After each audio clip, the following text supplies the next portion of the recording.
Okay, so we'll begin. Okay, the topic for today is mutual funds.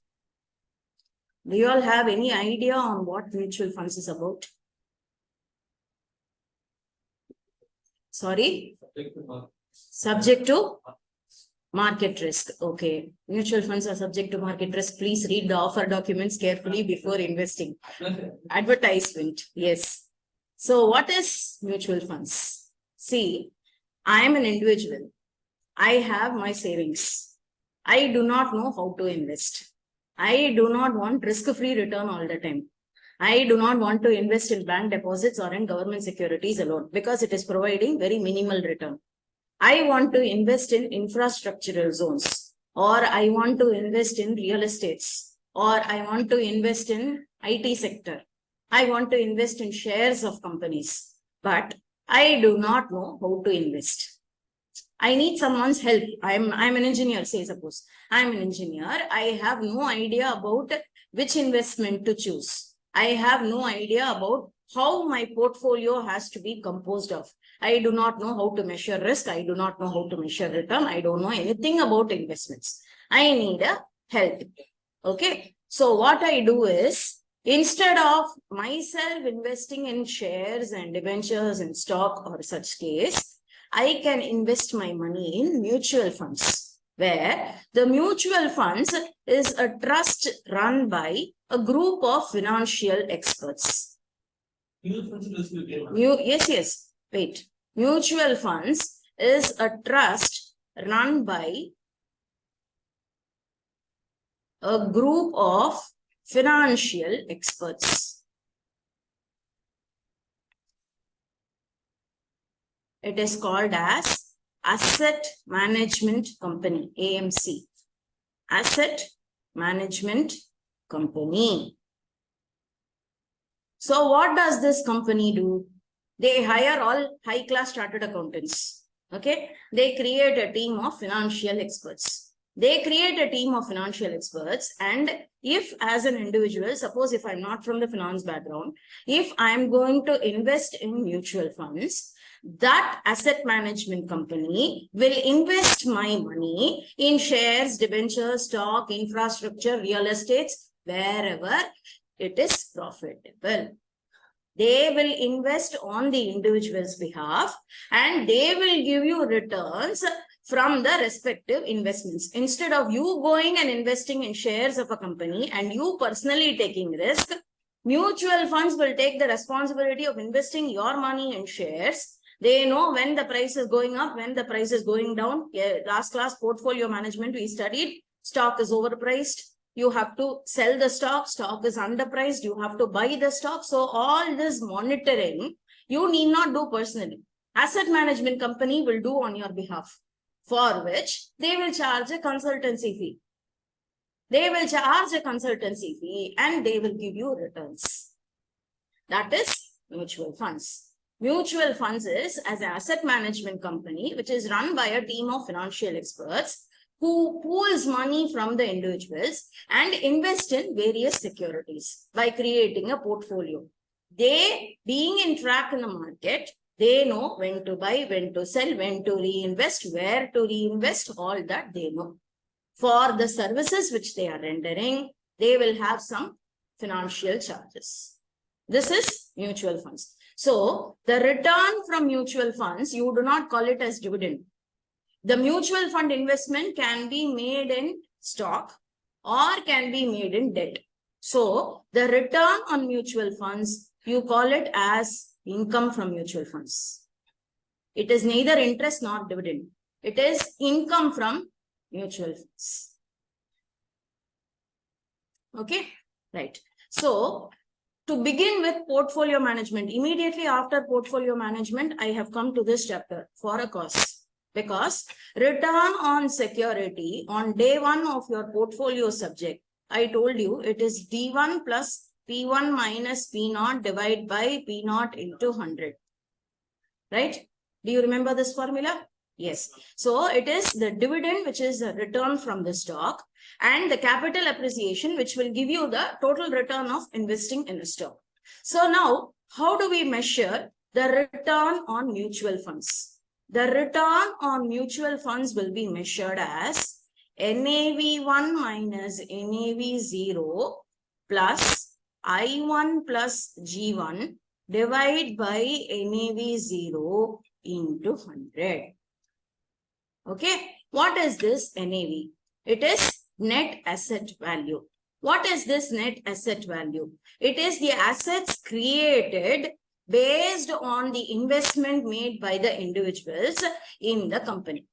So it is like you are investing in AMC. AMC is investing elsewhere. So they are assets created. They are investments created. Okay. So what is the net asset value, which is the market value? What do you mean by net assets? It is total of assets minus external liabilities, right? So the net asset value 1 is at the end of the period. NAV 0 is the net asset value at beginning of the period. NAV 1 minus NAV 0 means it is capital appreciation. It is growth in asset value. It is growth in asset value, which means it is capital appreciation. It sounds similar to P1 minus P0, correct? It sounds similar to P1 minus P0 from the return on security. If you are investing in an individual stock, the price at the end and price at the beginning, you compare, you call it capital appreciation. Here you call it as growth in asset value, right? So it sounds similar to P1 minus P0. Then what is this I1? What is this G1? I1 is the distribution of income as at the end of the year. Distribution of income from mutual funds at end of the year. And what is G1? It is distribution of capital gains. Now, next you might immediately think of, there will be capital gains only when I sell the stock. When I sell the stock, I am no more a holder of that particular stock. Then how am I going to get an income? I am holding a stock. I sell it out. I am no more a holder of the stock. Henceforth, I will not get income from the stock. But it is not the case in case of mutual funds. Because if let me tell you numerically, if I have invested rupees 1 lakh in mutual funds. Okay.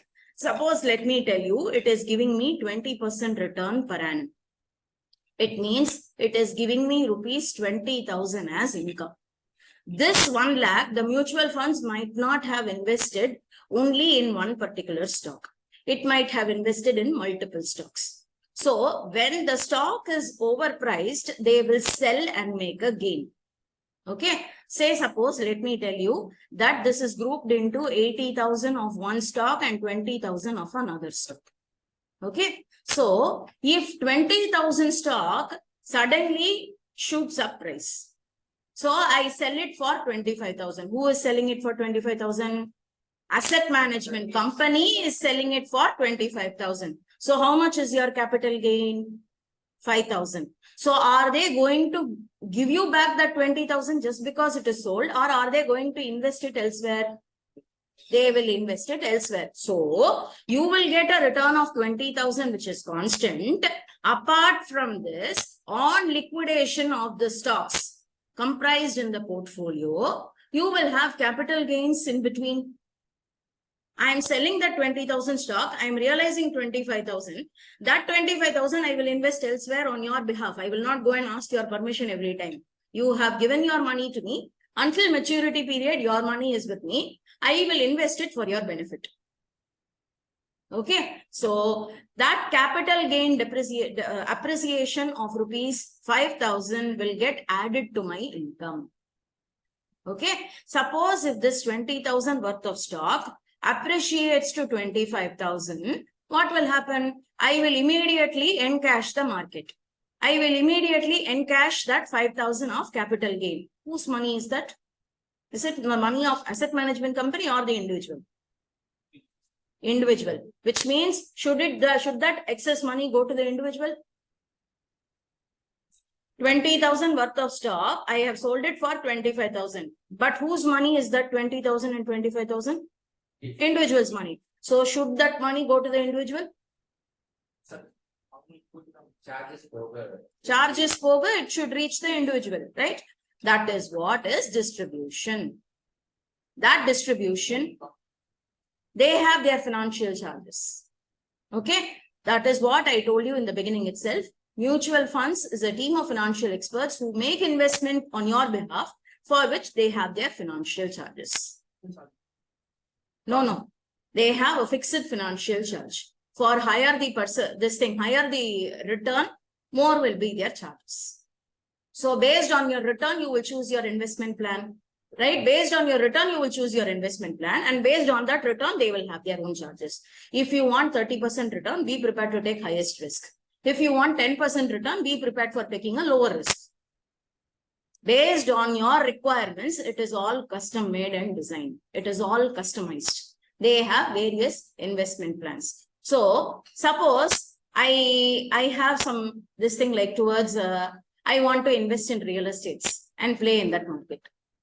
But I have no idea about real estates. I do not know where to buy a property, where to sell, whom to sell. I have no idea about it. But still, the return on real estates can be enjoyed by investing in mutual funds. You have various real estate promoters, correct? For example, Appasamy Real Estates or Zebras Constructions. You have Brigade, then you have various, you have Arihant Constructions, you have so many. Everybody will have their set of securities. So, the return of Arihant you can enjoy by investing in their mutual funds. Kandipa. Always. Risk goes hand in hand with. If the real estate goes down, you will have loss.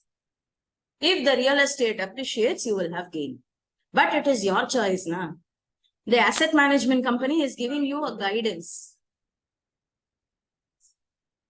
Any sector for that matter is riskier compared to bank deposits. Right? So, if you are prepared to take risk, you will get high returns. If you are not prepared to take risk, go and invest in bank deposits, sit back and enjoy, relax. Right? This is mutual funds. This is how mutual funds is operated. So, coming to sums. How do you measure return on mutual funds? It is measured as NAV1 minus NAV0 plus I1 plus G1 divided by NAV0 into 100. NAV1 is the net asset value created by the mutual funds as at the end of the period. NAV0 is at the beginning of the period. So, this will give you the appreciation in asset value. The appreciation in asset value along with the income distribution. That income distribution can be in the form of dividend or can be in the form of interest, can be in the form of 70% dividend, 30% interest. It can be in any combination, right? And also capital gain distribution. Because capital gain is distributed, it does not mean that you are not holding the security anymore. The money will be reinvested in some other security. Understood? This is return on mutual funds. Okay. For this return on online students, are you all following? Yes, ma'am. Right. For this return on mutual funds, you have two types of return. One is the holding period return and the other is the annualized return.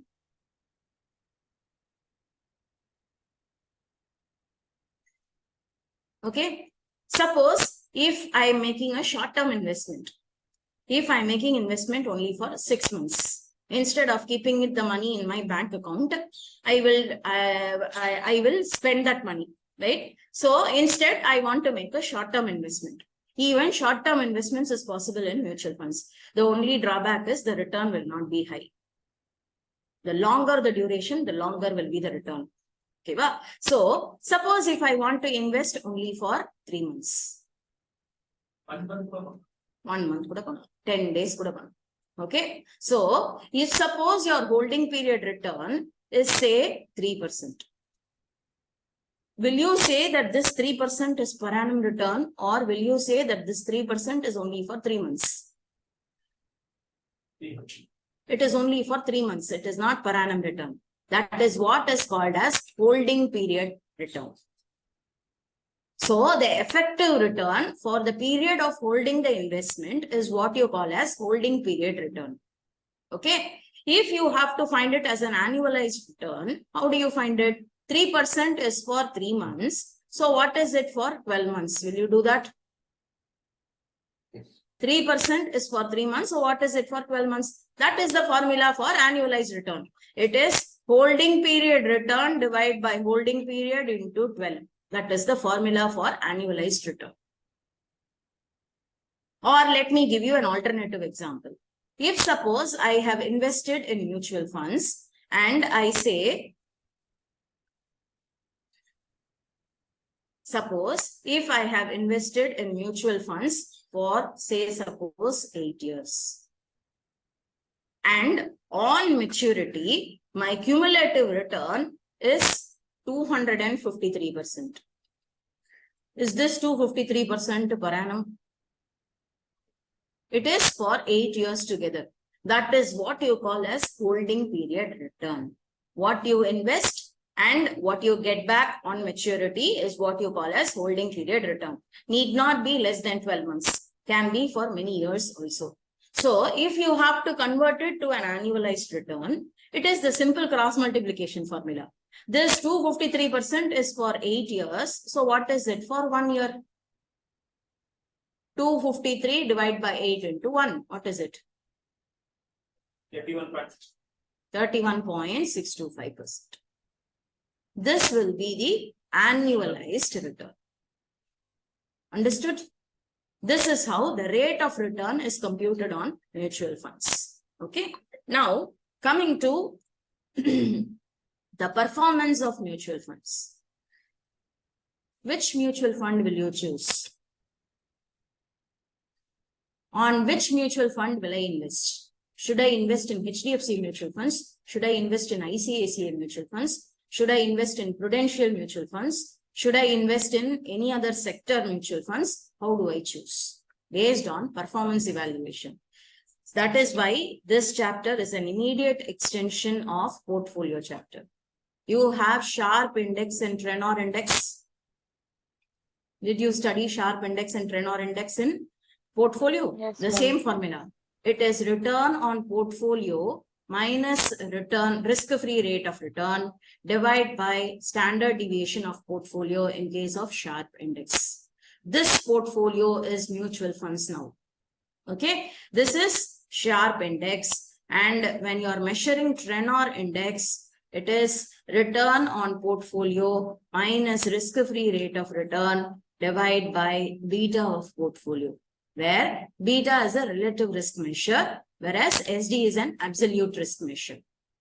Okay, so beta is a relative risk measure and SD is an absolute risk measure. So based on performance of mutual funds, after you measure the Sharpe and Trenor index, you can rank them, and based on the ranking, you can choose the appropriate mutual fund.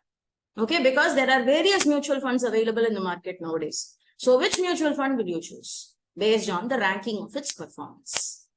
Understood? Right. So for the basics, let's do sums. And before that, there is some concept called as front load. There is a concept called as front load. This front load, while computing return on mutual funds, sometimes you will subtract, sometimes you will add. It is not like illogical. No, it is logical only. When you will subtract and when you will add, I will specifically tell you when it comes to sums. Front load is the flotation cost for investing in mutual funds. See, my money, if I give to mutual funds, that mutual funds will invest in various securities for my benefit. But of course, for a financial charge. If I am unaware on which mutual fund to choose, my parents, my in-laws, everybody have a finance consultant. That finance consultant will come and have a discussion, have some coffee, snacks, and he will give some advices. He will say, invest in this, invest in that, do this, do that, and go on. Will he charge money?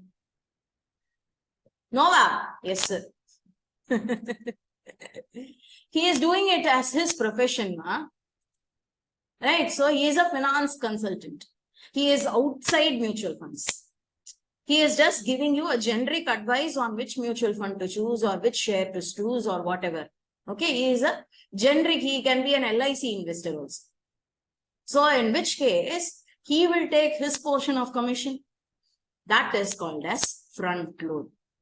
Before you invest in mutual funds, the additional cost you are incurring to invest in mutual funds is what you call as front load. I told you while mentioning about front load, sometimes you will add a front load, sometimes you will subtract front load. When will you add front load? When will you subtract front load? I will tell you.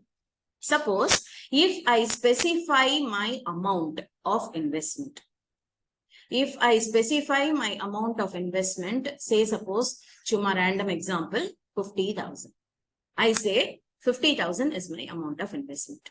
Okay. So from this, front load will be subtracted.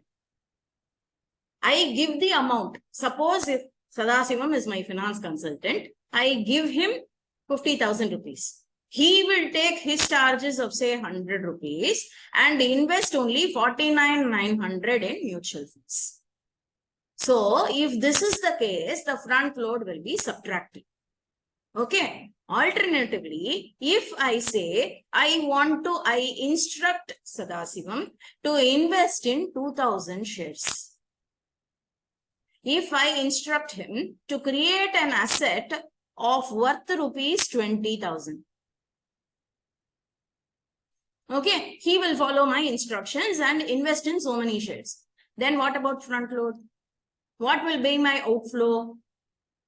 Front load of 200 rupees I have to add and give that individual 20,200.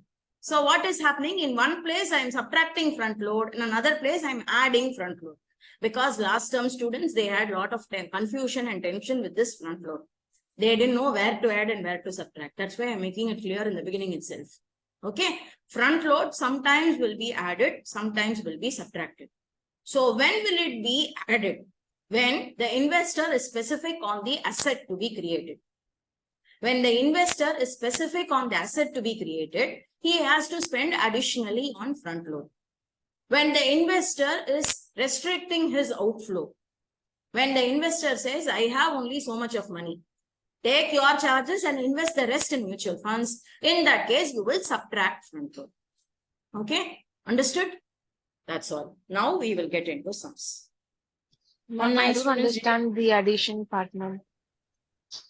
Which additional part? Why are we adding the front load 200 here? That's what I told you.